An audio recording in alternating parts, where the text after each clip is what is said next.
Grabando sonido.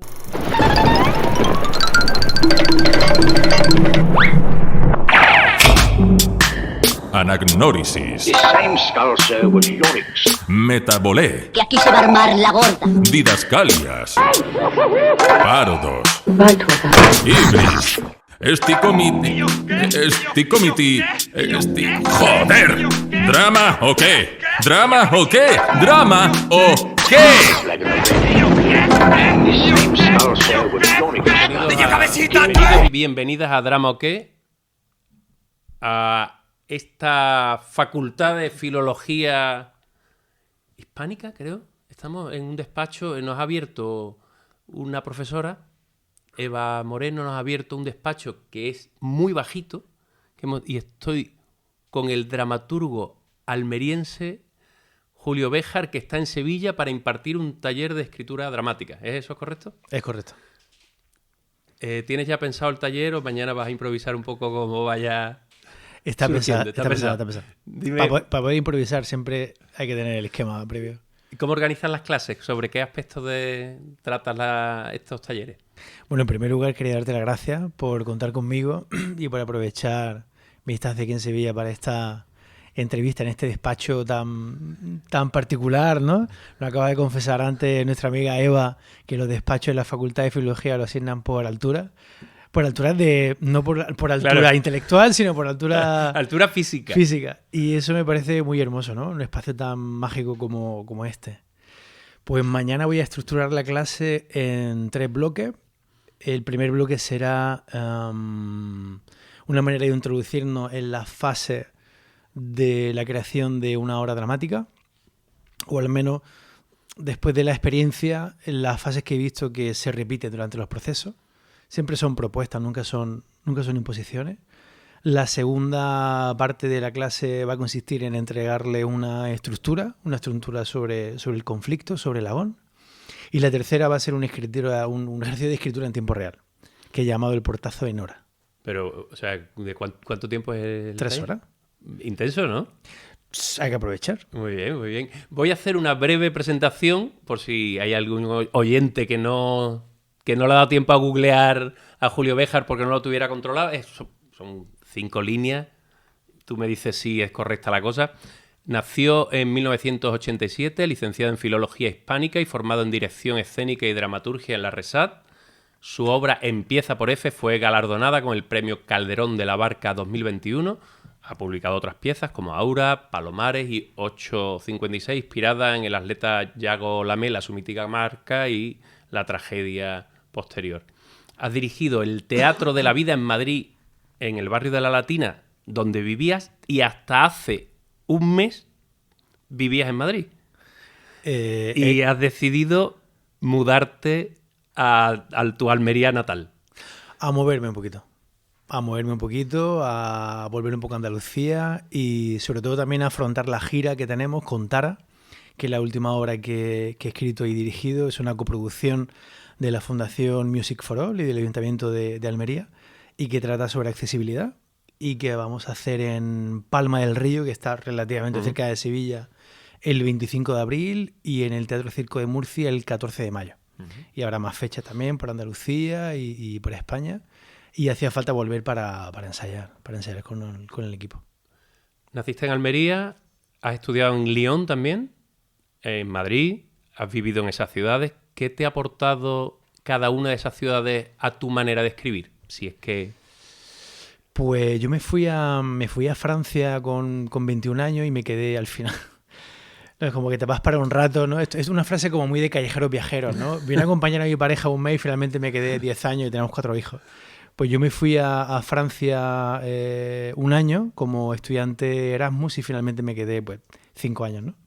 Y en Francia tuve la oportunidad de ver otro tipo de teatro, otra cultura, otra manera de entender la literatura y de ampliar mi sensibilidad, ¿no? Salir de mi tradición de literatura castellana, ¿no? De filología hispánica, y absorber otras tradiciones, otra manera de entender la literatura y el arte, ¿no? Y después de 5 años decidí volver a España e ir a Madrid a entrar en la RESAD para adquirir una formación integral de 4 años en el grado de Dirección y Dramaturgia. Y pues en Madrid llevo 8 años, ¿no? Viendo muchísimo teatro, yendo prácticamente 2 veces en semana y viendo tanto compañías extranjeras como españolas. He leído que trabajaste con La Cubana, con la mítica compañía La Cubana. Trabajé, sí. Cuéntanos algo si quieres y sobre todo cómo ha influido, si de alguna forma influye en tu manera de escribir tu experiencia como actor y haber pasado por una compañía que es Historia del Teatro, ¿no?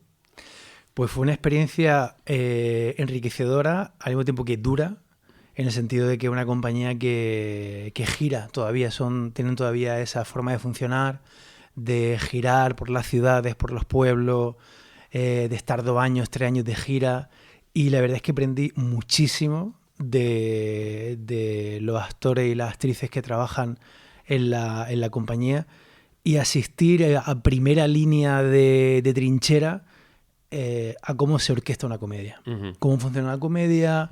Ellos son atletas de la comedia, ¿no? Están entrando en el escenario con un personaje, hacen la escena y en cuanto salen y entran al hombro tienen 30 segundos para cambiarse completamente y salir haciendo otro personaje diferente, ¿no?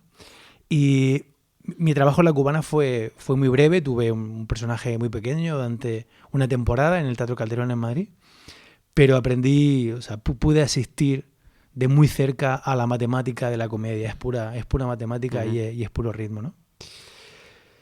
Y eso, claro, por supuesto, cojo un poco a la hora de entender una comedia. Yo creo que eso está, ¿no? Está en el pulso, en el ritmo, en el fraseo, en la manera de dialogar de los personajes que viene un poco de ahí, ¿no? Yo creo, o sea, se habla mucho o los dramaturgos hablamos de nuestro trabajo, pero antes que dramaturgo yo soy espectador y como espectador tengo ciertas expectativas, en el sentido de yo como espectador aspiro a tener una mirada lo más amplia posible, en el sentido de que me pueda gustar tanto una comedia con mamachicho y hombres en tanga de La Cubana como una tragedia de Guayumo Abad o una obra de Angélica Lidl, ¿no? Yo aspiro a eso, aspiro a que todo el teatro me interpele y pueda extraer cosas tanto de una cosa como de la otra. Has tratado temas que hemos hablado antes, hemos comentado el 856 del salto de Yago Lamela, Palomares, la playa de Plutón, sobre aquella historia de bombas atómicas perdidas en una playa de Almería, o la road movie Empieza por F, hablas de un viaje de un padre enfermo con su hijo. ¿De dónde que hay algo en común en estas historias que lo vertebre de alguna forma? Esa cosa que hacen cuando alguien estudie en este edificio tu obra, pues vertebra la dramaturgia de Julio Béjar, una manera de entender el mundo, una manera de... no sé. Y yo creo que si has reflexionado sobre esto, que es un poco raro hablar sobre... La verdad que es una pregunta muy difícil, sí, en el sentido de que yo creo que esto es un poco como los olores, ¿no? No eres consciente de tu propio olor, pero la gente que te rodea, ¿no? Tu pareja, tus amigos, saben a qué hueles, ¿no? Pasa un poco así. Hombre, supongo que habrá un denominador común en todas esas historias, ¿no? Por ejemplo, mañana, cuando hable de las 6 fases del proceso creativo de una obra, la fase número 0, que la llamo fase número 0 porque, claro, los números se crean haciendo referencia al número de ángulos que tiene ese signo, ¿no? O sea, el 1 tiene un ángulo, el 2 tiene 2 ángulos, el 3 ángulos, ¿no? El 0, que es la abstracción del pensamiento, la antesala de la lógica, tiene 0 ángulos, ¿no? Ajá. Es la no perspectiva, la intuición, ¿no? Esa forma de sabiduría que llamamos intuición. Y en todas estas obras que has comentado hay como una primera mecha, una primera pulsión, ¿no? De algo que sabe más que yo mismo de esta historia y que te empuja, ¿no? En el caso de la historia de 856, de Yago Lamela, eran las resonancias míticas que tenía la historia de Yago Lamela, ¿no? Este saltador de longitud asturiano que con 21 años saltó 8 metros y 56 centímetros, que era un salto imposible para el hombre blanco, como decían los periodistas de la época. Y luego todo lo que vino después de ese salto fue una caída a lo Ícaro, ¿no? Entonces, siguiendo la historia de Yago, encontré resonancia a la mitología griega y a la tragedia muy claras, ¿no? El vuelo de Ícaro, los personajes de la tragedia griega están todos marcados por un rasgo que es el ibris, ¿no? Que es el deseo de ir más allá de sus límites. Yago Lamela estaba obsesionado por ir más allá de esa marca, ¿no? La lesión que tuvo de talón de Aquiles, de nuevo otra referencia, el salto de un deporte de Olimpiadas, ¿no? Y dije, aquí hay una historia de alguien que sueña con saltar y con volar, ¿no? En el caso de Palomares había otra... ¿Se publicó en primer acto, puede ser? Sí, exacto, está publicado en primer acto, pero creo que no está en el CIRAE todavía. Este es un mensaje...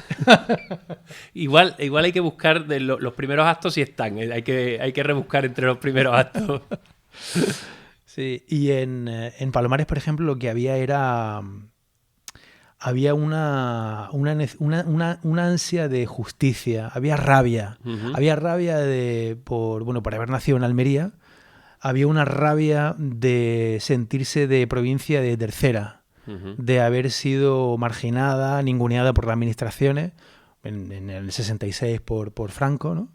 Y había como unas ganas de restitución, ¿no? De las veces que había sentido que por ser almeriense me había sentido como un andaluz de segunda, ¿no? Un español de tercera.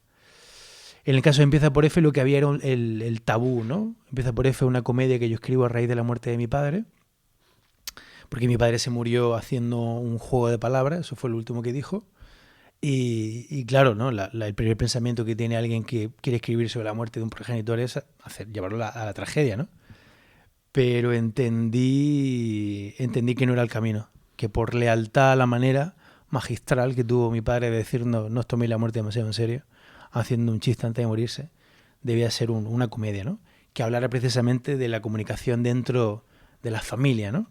De la falta de comunicación afectiva. Justo hemos llegado ahí. Tengo aquí que me pareció sorprendente, porque ahora hablaremos de la estructura de Empieza por F, porque es muy peculiar, pero para hablar de la obra, lo más sencillo es leer uno de los capítulos, una de las escenas, que el hijo escribe en un cuaderno: notas para una comedia futura. Un hijo, tras descubrir la enfermedad de su padre, intenta cumplir su última voluntad: concursar en pasapalabra. Inician un viaje juntos. En el camino conocen a una mujer que trabaja como familia de acogida y a un niño que para comunicarse usa frases de canciones de Nino Bravo.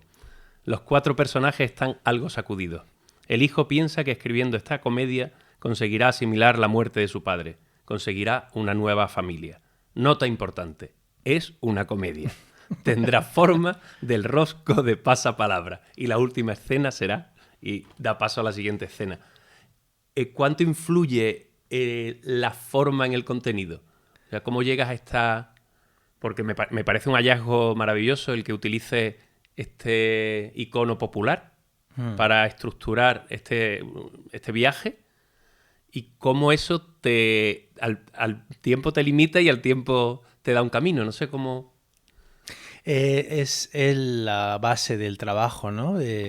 Los artistas trabajan con la forma, ¿no? Con la técnica. Arte viene del griego tekné, que significa técnica. Y bueno, los artistas es gente inconforme, ¿no? Que busca nuevas formas. Hay una... En Morfología del cuento, de Vladimir Prop, dice que los temas son 8. Que las formas son infinitas, pero los temas son 8. Yo desconfiaría de una afirmación tan segura de sí misma, pero creo que hay una gran verdad en eso, ¿no? Entonces... Yo cuando empiezo a escribir, cuando tengo esta primera intuición y luego empiezo a acumular notas y muchas notas, ¿no? Y se crea como un magma que acaba convirtiéndose en algo monstruoso, ¿no? Cuando tengo la sensación de que ya esa obra que he contado a mis amigos en la barra de los bares, que he hecho un Word donde he puesto tickets de compra, enlaces de canciones, ¿no? Cuando tengo la sensación de que esa obra ya ha empezado a hablar de todo, que peligrosamente quiere hablar de todos los temas, digo, vale, es el momento de cerrar. Y de intentar encontrar la forma acorde a este fondo, ¿no? Bien. En el caso de Pasapalabra... Busca la estructura después de de recopilar ese material un poco... Es un poco como el huevo y la gallina. A lo mejor ya la primera nota estaba. Vale. A lo mejor no eras consciente, no era consciente en ese momento, pero ya la intuición de la forma estaba, ¿no? Otras veces no aparece hasta la fase final y te están mordiendo la uña hasta los codos, ¿no? Porque no encuentra la forma, ¿no?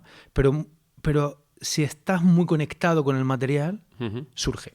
Tienes que estar atento. También la obra te lo pide. O sea, tú a lo mejor te empeñas en, no, es un drama, es un drama, es un drama, es un drama. Y la obra te está diciendo, no, tiene que ser una comedia y tiene que tener forma circular, como El viaje del héroe, tiene forma circular con diferentes etapas.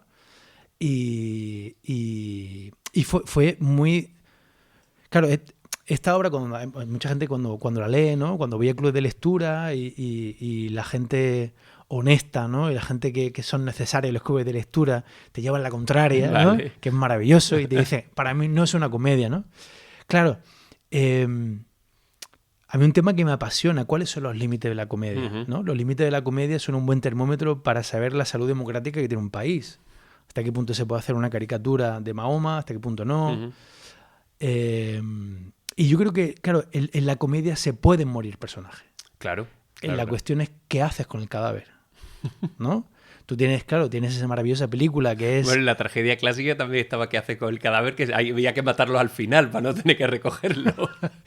Claro, ¿no? Claro. ¿Y qué haces con el cadáver, no? En la peli de mi querida My Little Sunshine, sí, ¿no? Claro, el abuelo se muere.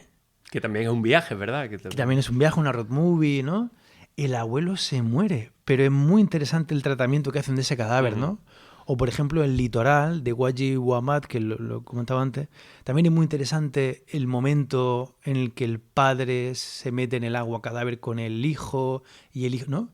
¿Sabes? ¿Qué hacemos con el cadáver, no? Y yo creo que en la comedia puede entrar todo eso, ¿no? Depende de la manera, del tratamiento que hagamos, ¿no? Si tus lunes son dramáticos, escucha Drama o qué, el podcast sobre dramaturgia absolutamente innecesario. ¿O qué? Tenía notado que sigues el rosco, pero ¿qué pasa con...? Hay 3 letras que no están. Es para los lectores atentos. Para que se den cuenta. Claro. ¿Fue una decisión... O sea, ¿fue que se escribieron y cayeron o qué pasó? Claro, aquí está los frikis de la estructura. Claro. Creo que en algún momento nuestra friquidad debemos meterla en el cajón y cerrarla, ¿no? Vale. Y es como, ¿hasta qué punto las formas son una muleta y no un corsé? Si hubiera cerrado el rosco completo, le hubiera restado teatralidad a la obra. Hay un momento en el que, lo que hablamos, ¿no? El ritmo en la matemática impera y es como, pues mira, estas 3 letras que son X, Y y son W, la más fea. Esta me parece que solamente los frikis del pase por ahora se dan cuenta. Y sí. Y me gusta, ¿no? Me gusta que haya como ese gazapo, ¿no? Que haya un poco de complicidad, como el prólogo, por ejemplo, ¿no? Sí. Salirse un poco de... Ser un poco rebelde contigo mismo, ¿no? Llevarte a la contraria.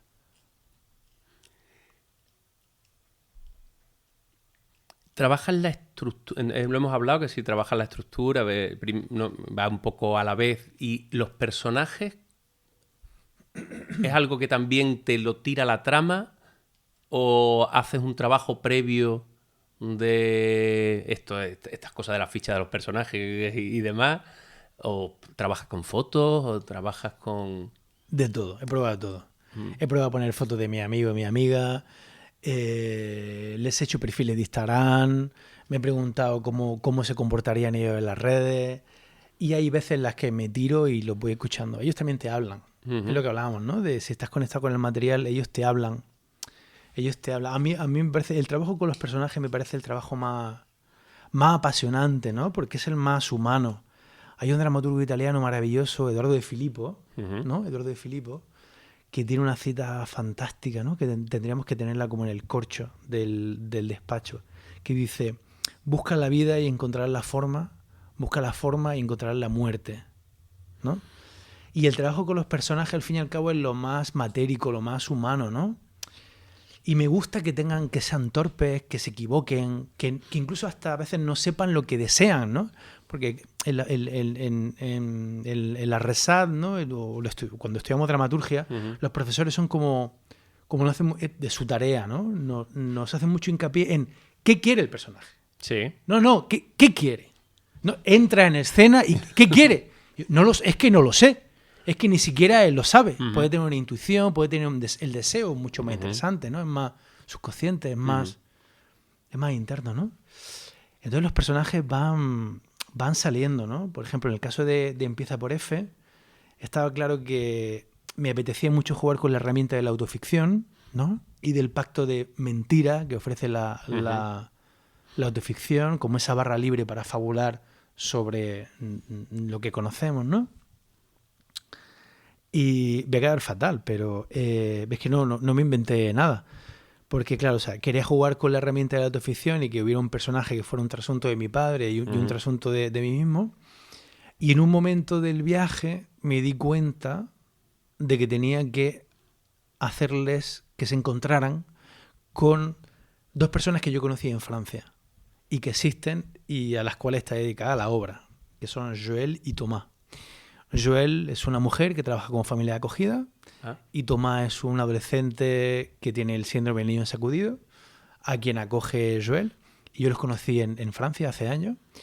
Y claro, Thomas es creo que sigue siendo, un gran amante de Claude François, ¿no? Claude François, el de Les Sirènes du Port d'Alexandrie, ¿no? Que es un poco el Nino Bravo francés. Vale, esa referencia la tenías que traer aquí, claro. Claro, ¿no? Y claro, yo cuando los conocí en un camping, efectivamente, flipé, ¿no? Y pasé una tarde con ellos y dije, ¡buah, esto es mágico!, ¿no? El vínculo que tienen entre ellos, ¿no? O sea, Tomás sí tenía un desarrollo del lenguaje grande, ¿no? Pero claro, aquí la ficción lo que nos permite es tensionar la realidad. Y dije, no. De manera deliberada, el personaje de Nino decide, ¿no? Decide usar 15 frases. Eso es un hallazgo, ¿eh? Eso es, la verdad que es súper gustoso cuando para el lector es como descubrir las canciones durante las intervenciones, es maravilloso. Claro, y él decide hablar así, ¿no? Y precisamente en esa decisión lo que más generoso me parecía era que Noelia aceptara esa manera de comunicarse con él. Y dijera, bueno, es su decisión y no voy a ser invasiva, no le voy a decir, no, tienes que hablar como se habla normal, ¿no? Esta palabra horrible, ¿no? La normalidad. Y eso a mí me emocionaba profundamente. Y enfrente, como un contraste, dos personajes, el padre y el hijo. El padre, que es vigoréxico, el pasapalabra, que conoce muchísimas palabras, y el hijo, que escribe teatro, que tienen todas las palabras del mundo y que son incapaces de decirse te quiero, ¿no? Dije, ¿qué pasa si estos cuatro personajes se encuentran? Y ya salió, solo.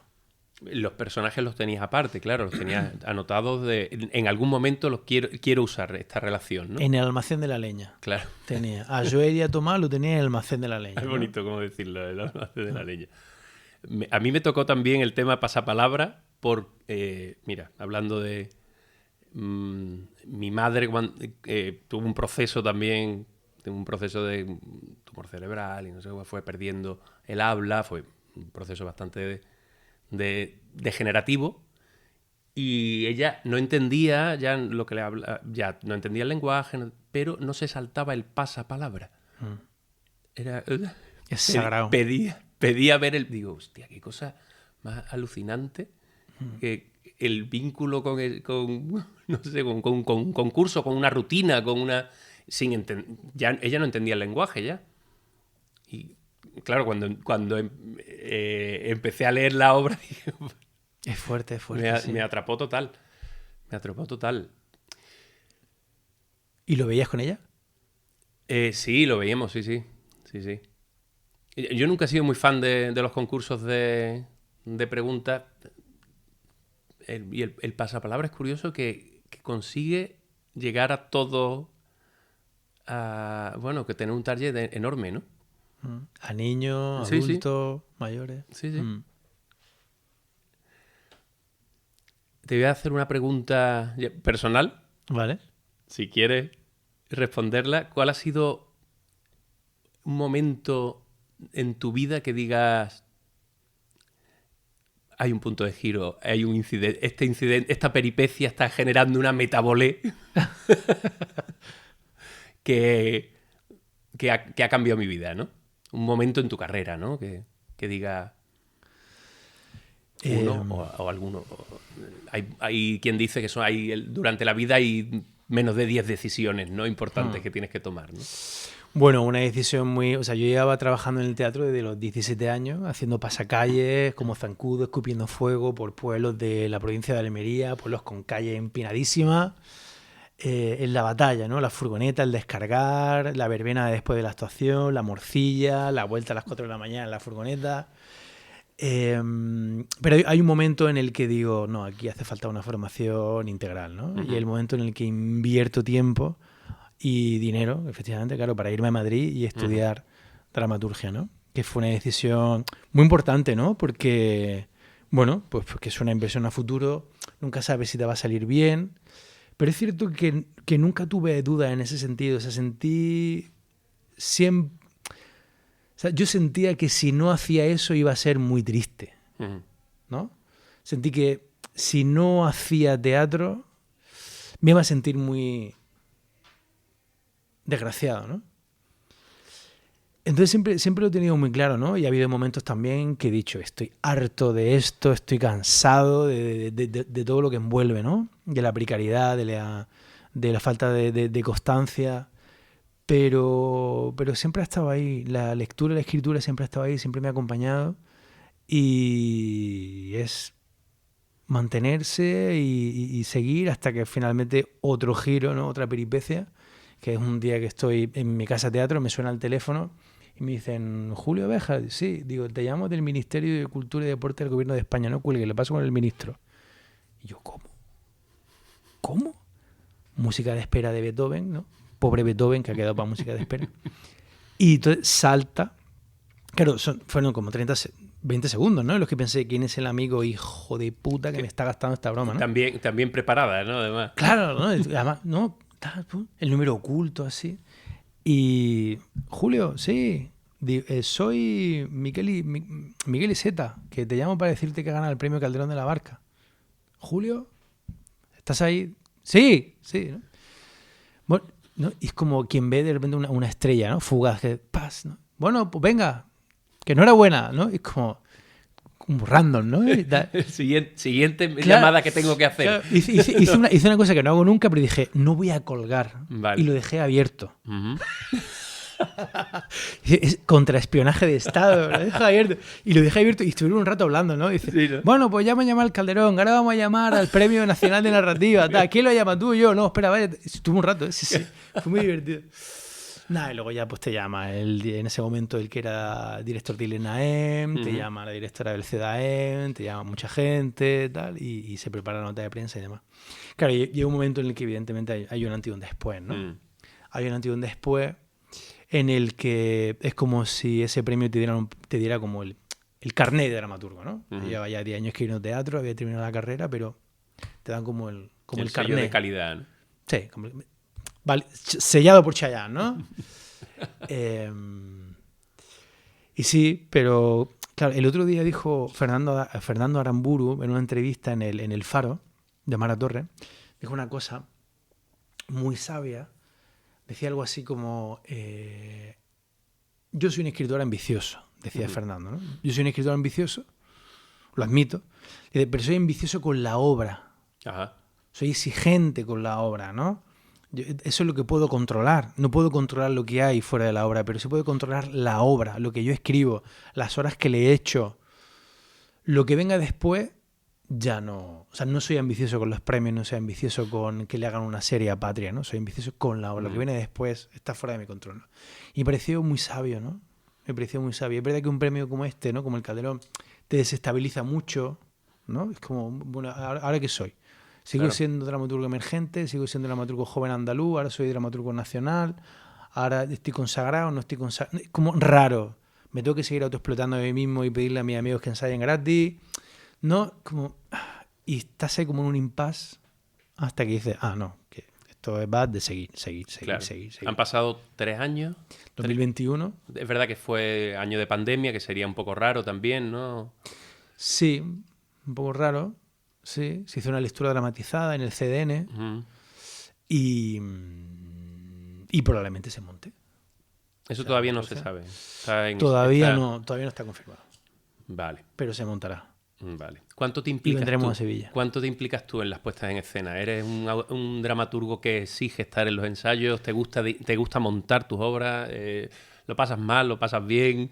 Depende. Han tocado mi obra, Dios mío. No sé, dime. No, por favor. Cuéntame, bueno. No quisiera ser un dramaturgo pesado. Conozco a uno que iba diciendo la letra. Como decía, No. Precisamente porque he dirigido, Ujú. entiendo que hay un tránsito entre la literatura dramática y la puesta en escena, ¿no? Ujú. Y, por ejemplo, en la obra de Tara, ¿no? En la obra de Sí. Tara yo he hecho la dramaturgia y la dirección. Pues durante el ensayo, ¿no? Cogía al Julio Béjar dramaturgo y con la estructura lo metía en el cajón, lo cerraba con llave y decía, pesado. Y entonces, claro, cambiaba Claro. palabras porque... O sea, cuando tú diriges tienes que remar siempre a favor de la persona que se va a exponer, que son los intérpretes, ¿no? Claro. Entonces tú a un intérprete le pones una palabra que es arzobispo constantinopolizar y el intérprete te dice, mira, perdona, pero no me... Además que no ¿Cómo? suma, Claro. resta, ¿no? Mm. Es como, oye, no pasa nada, pues hay 7 sinónimos Ujú. y funciona, ¿no? Tanto eso como frases, claro, porque cuando tú estás solo escribiendo en tu cuarto, tienes que entender que la palabra teatral, un texto teatral es un texto incompleto, en el sentido de que necesita de otros profesionales para que se cierre, ¿no? Y que no solamente llega la frase al espectador, sino que hay otros signos que emiten mensajes que le llegan. Entonces, con un gesto que haga el intérprete, muchas veces puedes quitar interjecciones, frases, ¿no? O con acotaciones también puedes quitar. Entonces hay una fase de tránsito que por haber dirigido entiendo que se tenga que hacer, ¿no? Entonces no suelo, cuando lo dirigen otras personas, no suelo ser pesado. Aparte que me parecería reduccionista y un poco tonto por mi parte intentar ver en cada puesta en escena que hace otra persona la puesta en escena que haría yo. Me parece empobrecedor, ¿no? Para mí lo enriquecedor es ver cuántas puestas en escena puede soportar un texto que ya haya escrito, ¿no? Aparte de que es un halago que alguien diga, hey, voy a invertir un año de mi vida en montar un texto tuyo. No es como, pues me parece algo fantástico, ¿no? En plan, check, he conseguido que esta obra no solamente hable de mí, sino que hable de una colectividad y demás, ¿no? Entonces trabajo el desapego, intento trabajar el desapego. Cuando termina la obra, termina, ¿no? Y ya no me pertenece. En caso de que si tengo que dirigirla yo, pues sería... Pero ya entraría el Julio director. Ok. He mirado para comprobar que estábamos grabando, que siempre me da la sensación de como, digo, ya terminamos. Si pudieras hablar con Julio Béjar de Almería antes de irse a Madrid, ¿le dirías algo? Ah, que lo está haciendo muy bien. Que siga adelante. Que confíe. Pues ya está. Pues muchas gracias. Gracias a ti, Julio. Un placer. Bueno, muy bien. Animal teatrero, programa sin sentido, pero bien hecho, infravalorado, espectro del teatro, drama o qué, cuánto daño me has hecho. Ay, ay, ay, ay.